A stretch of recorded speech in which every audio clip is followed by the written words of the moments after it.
आज हम पढ़ेंगे more on structure of heart के बारे में। जैसे कि हमने अपनी लास्ट वीडियो में स्ट्रक्चर ऑफ ह्यूमन हार्ट में डिस्कस किया था। हार्ट जो हमारा दिल जो कि पंपिंग ऑर्गन है कि वो कितने साइज का है, अगर देखा जाए तो एक मुट्ठी को बंद करें तो उतने साइज का होता है हमारा हार्ट।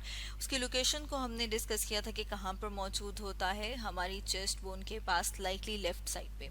इसके साथ साथ हमने डिस्कस किया था कि उसकी आउटर जो वॉल है जिसे कि पेरिकार्डियम कहा जाता है, फर्दर उसमें हमने देखा था कि वो उसको स्प्लिट कर सकते हैं टू वॉल्स में। आउटर जिसे कि फिब्रिस पेरिकार्डियम कहा जाता है, इनर सिरस कार्डियम को फर्दर हम देखते हैं कि उसके अंदर टू मेम्ब्रेन्स मौजूद होती हैं जिसे कि पेराइटल पेरिकार्डियम और विस्ट्रल पेरिकार्डियम।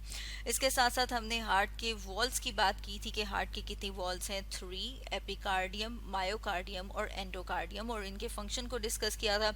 एपिकार्डियम जो कि आउटर है जिसका फंक्शन क्या है, लुब्रिकेट करना, मतलब ये कि हार्ट को जो है वो किसी रगड़ से बचाना, उसको प्रोटेक्ट करना। मायोकार्डियम जिसमें हम देख रहे थे कि ये जो रीजन है उसका ये मायोकार्डियम है जो मस्कुलर है, और इसके साथ साथ हमने देखा था कि जो हार्ट का पंपिंग एक्शन है वो किस वजह से होता है, मायोकार्डियम।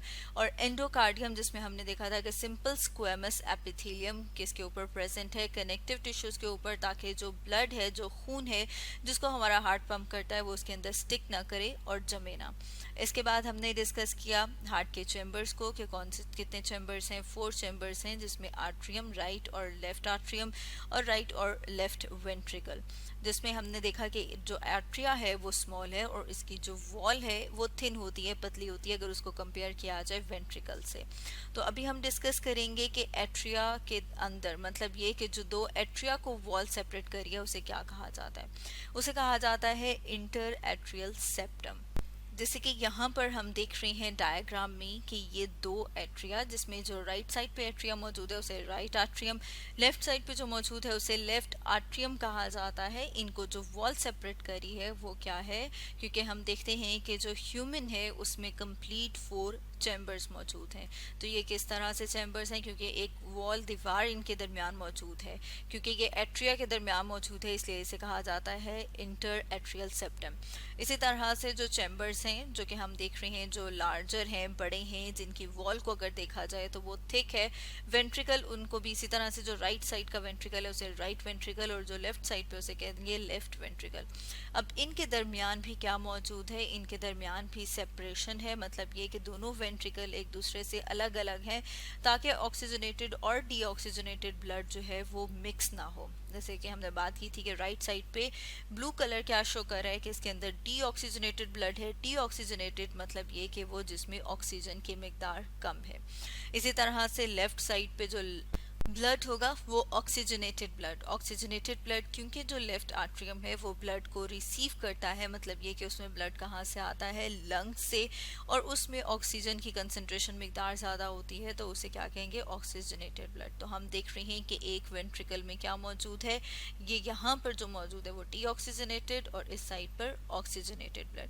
तो ऑक्सीजनेटेड और डीऑक्सीजनेटेड ब्लड जो एक दूसरे से सेपरेट रहते हैं, वो एक वॉल जो कि इन वेंट्रिकल को सेपरेट करती है, अलग अलग रखती है, उसे कहा जाता है इंटर वेंट्रिकुलर सेप्टम। अब अगर हम बात करें फर्दर, जैसे कि हम देख रहे हैं कि जो वेंट्रिकल्स हैं इनकी वॉल की थिकनेस जो है, मतलब ये कि मोटाई एक दूसरे से फ़र्क है। एट्रिया को अगर कंपेयर किया जाए वेंट्रिकल के साथ तो उसमें हम देख रहे हैं कि एट्रिया की वॉल थिन होती है, पतली होती है, और वेंट्रिकल की जो वॉल है वो थिक होती है। और अगर हम उसके रीज़न की बात करें कि ये क्या वजह है कि जो वेंट्रिकल की वॉल है वो थिक होती है, तो उसमें हम देखते हैं कि वेंट्रिकल ने ब्लड को पुश करना होता है, ब्लड को भेजना होता है हार्ट से बाहर, जबकि एट्रिया को देखें तो एट्रिया ने ब्लड को कहाँ पर पोर कर देना है, वेंट्रिकल में कर देना है। लेकिन वेंट्रिकल कहाँ पे पोर करता है, वो हार्ट से बाहर पोर करता है। इसलिए जो वेंट्रिकल की वॉल है वो हम देख रहे हैं ज़्यादा मस्कुलर होती है, ज़्यादा थिक होती है। और साथ में हम देखते हैं कि ये जो चैम्बर वॉल की थिकनेस है ये किसके ऊपर डिपेंड करती है, ये डायरेक्टली डिपेंड करती है उनके फंक्शन के ऊपर। तो इसका मतलब है कि जो हम देख रहे हैं हार्ट के 4 चैम्बर्स हैं, इनकी जो वॉल की थिकनेस है वो डिफरेंट है। इसका मतलब ये है कि इनके जो फंक्शंस हैं वो डिफरेंट हैं। जैसे हम देख रहे हैं कि राइट वेंट्रिकल की वॉल को अगर कंपेयर किया जाए लेफ्ट वेंट्रिकल की वॉल से तो ये थोड़ी सी पतली है, मतलब ये कि ये क्या है, थिन है।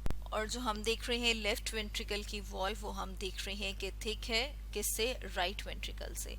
अब इसकी रीज़न देखें कि है जैसे कि हम बात करें कि ये दोनों क्या है, वेंट्रिकल हैं, दोनों को ब्लड जो है वो हार्ट से बाहर पंप करना है। लेकिन उसमें भी हम देख रहे हैं कि वेंट्रिकल्स में भी वॉल का डिफरेंस है। लेफ्ट वेंट्रिकल ज़्यादा मस्कुलर वॉल के साथ है, जो राइट वेंट्रिकल है वो लेस मस्कुलर है और उसकी वॉल की थिकनेस इतनी ज़्यादा नहीं है। तो इसके लिए हम देखते हैं कि जो राइट वेंट्रिकल है उसको ब्लड को पंप करना होता है लंग्स तक। जबकि लेफ्ट वेंट्रिकल की बात की जाए तो लेफ्ट वेंट्रिकल, क्योंकि उसके पास क्या है, उसके पास ऑक्सीजनेटेड ब्लड है, वो ब्लड को पंप करता है बॉडी के तक, मतलब बॉडी के जितने भी सेल्स हैं उन तक पहुंचाया जाता है। तो इसलिए हम देखते हैं कि लेफ्ट वेंट्रिकल को ज़्यादा ज़ोर से पंप क्यों करना पड़ता है, ज़्यादा फोर्सफुली क्यों करना पड़ता है, ताकि ब्लड जो है वो बॉडी के हर सेल तक, हर ऑर्गन तक पहुंचाया जा सके। जबकि हम राइट वेंट्रिकल को देखें तो हम देखते हैं कि राइट वेंट्रिकल से ब्लड को पंप किया जाता है लंग्स तक। मतलब ये कि इतना ज़्यादा दूर ब्लड को पंप नहीं किया जाता, जबकि लेफ्ट वेंट्रिकल को ब्लड को बॉडी के हर सेल तक पहुंचाना है आर्टरीज की मदद से, आर्टरीज के ज़रिए से। इसलिए हम देखते हैं कि इसकी जो वॉल है वो ज़्यादा थिक और ज़्यादा मस्कुलर होती है। तो स्टूडेंट्स, आज हमने डिस्कस किया more on structure of human heart के बारे में।